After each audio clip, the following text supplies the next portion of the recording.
Hi hello friends, welcome to my channel. ఇవాళ అయితే tomato brinjal green చిల్లీతో పచ్చడి అయితే చేస్తున్నాను. నాకు తినాలనిపించింది. సో ఇది ఎలా చేయాలన్నది చూస్తూ ఉండండి ఫ్రెండ్స్. ఫస్ట్గా అయితే ఒక 3 టొమాటోస్, ఒక 4 బ్రింజాల్స్, గ్రీన్ చిల్లీస్ తీసుకున్నాను నేను. ఇవి ఆయిల్ వేసి ఫ్రై చేసుకోవాలి. చిల్లీస్ ఇవ్వనమాట. ఈ చిల్లీస్ ఎక్కువ మంట ఉండవు. సో ఆయిల్ మరీ ఎక్కువ ఉండకూడదు, తక్కువ ఉండకూడదు, లిమిట్గా ఉండాలి ఇలా. సో ఇప్పుడు ఇవన్నీ మగ్గనిచ్చుకోవాలి. మగ్గే వరకు మనం పైన లిడ్ కవర్ చేసి పెట్టుకున్నాము. సో చూస్తున్నారు కదా, ఈ విధంగా అయితే మగ్గాలన్నమాట ఆయిల్లో. సో వెల్లుల్లి రెబ్బలు అయితే కొన్ని వేసుకోవాలి. ఇప్పుడు మెత్తపడిపోయిందా లేదు, ఎందుకంటే వంకాయ మెత్తపడాలన్నమాట. చూసారా, మెత్తపడిపోయింది వంకాయ. సో ఇప్పుడు నేను దీంట్లోకి ఫ్లేవర్గా పల్లీలు కూడా యాడ్ చేస్తున్నాను. చాలా టేస్ట్ అయితే ఉంటుంది. ఇది ఎవరికైనా కానీ తినాలనిపిస్తుంది. సో పల్లీలు స్టార్టింగ్లో యాడ్ చేస్తే ఏంటంటే పల్లీలు మాడిపోతాయి. కాబట్టి ఇప్పుడు 50% టమాటా, బ్రింజాలు ఇవన్నీ మగ్గినాయి. కాబట్టి ఇప్పుడైతే నేను వేసుకున్న తర్వాత మనము చింతపండు యాడ్ చేసుకోవచ్చు. చూసారా, వంకాయ అయితే ఇలా మగ్గింది. ఇలా మనం మెత్తగా అయిందా లేదా అని చూసుకోవాలి. సో ఇప్పుడు మళ్ళీ మనం లిడ్ అయితే కవర్ చేసేసుకుందాం.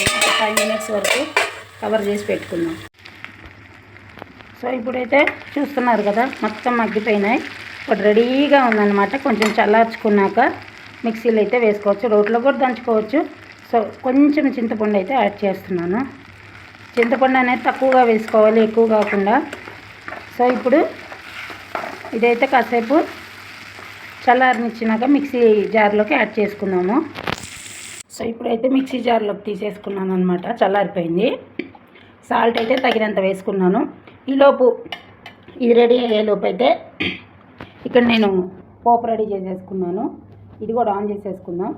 కొంచెం ఆయిల్, తాలింపు గింజలన్నీ, హాఫ్ ఆనియన్ కట్ చేశాను, రెడ్ చిల్లీస్ వేసా, కొత్తిమీర, కరివేపాకు అయితే కావాలంటే వేసుకోవచ్చు, లేదంటే స్కిప్ చేయొచ్చు. ఈలోపు ఇది ఆన్ చేసేసుకుంటాను. చట్నీ మిక్సీలో గ్రైండ్ చేసే వరకు. మీకు చాలాసార్లు చెప్పాను కదా, కంపల్సరీ ఇంగువ అయితే వేయాలి, చాలా టేస్ట్ వస్తుంది. సో ఇప్పుడైతే మిక్సీ చేద్దాం. సో ఇప్పుడైతే ఇదిగో ఇలా గ్రైండ్ చేసేసుకున్నాను. పల్లీలు వేసుకున్నాం కాబట్టి కొంచెం వాటర్ అయితే యాడ్ చేశాను నేను. చూస్తున్నారు కదా. సో ఇక్కడ పోపు అయితే రెడీ అయిపోతుంది. పోపు అయితే మాత్రం చల్లారినాకే మనం గ్రైండ్ చేసుకున్న చట్నీ వేసుకోవాలి. సూపర్ టేస్ట్ అయితే ఉంటుంది. మీరు తప్పకుండా ట్రై చేయండి. సింపుల్గా 4 బ్రింజాలు, ఒక 2 టమాటాలతోటి ఈజీగా అయిపోతుంది. సో పోపు అయితే వేగినాక, చల్లార్చినాక ఈ గ్రైండ్ చేసుకున్న చట్నీ దాంట్లో వేసుకుందాము. ఓకేనా. సో ఇప్పుడైతే పోపు బాగా అయిపోయింది కదా. ఆల్రెడీ హాఫ్ ఆనియన్ అయితే కట్ చేసి వేసుకున్నా. చట్నీలో అసలు పచ్చళ్ళలో ఆనియన్ లేని బాగుండదు కదా. సో ఇప్పుడు ఇదంతా దీంట్లోకి వేస్తున్నా. వేడి రైస్లోకి అయితే తప్పకుండా ఇది తినాలి. సూపర్గా ఉంటుంది ఫ్రెండ్స్. జలుబులు చేసిన వాళ్ళకి, తినాలనుకుండా నోరు చేదుగా అనిపిస్తున్నప్పుడు ఈ చట్నీ ఇలాగా చేసుకుంటే, కొత్త వెరైటీగా చేశాను. మీరు ఎంతమంది అయితే ట్రై చేశారో తెలీదు. సో తప్పకుండా అయితే ఇది ట్రై చేయండి. ఆయిల్ అయితే మాత్రం అంత పచ్చడికి పట్టే వరకు మనము మిక్స్ చేసుకోవాలి. తర్వాత ఇంకేముంది, వేడి రైస్లోకి ఈ పచ్చడి వేసుకొని తినేయటమే, అంతే కదా. సైడ్ డిష్గా అయితే ఏది కూడా అవసరం లేదు. సో ఇప్పుడు అంతా కలబెట్టేసుకున్నాను కదా, చూస్తున్నారు కదా ఎలా వచ్చేసిందో. So tasty tomato brinjal peanut chutney ready అయిపోయింది. సో చూడండి ఎలా ఉందో.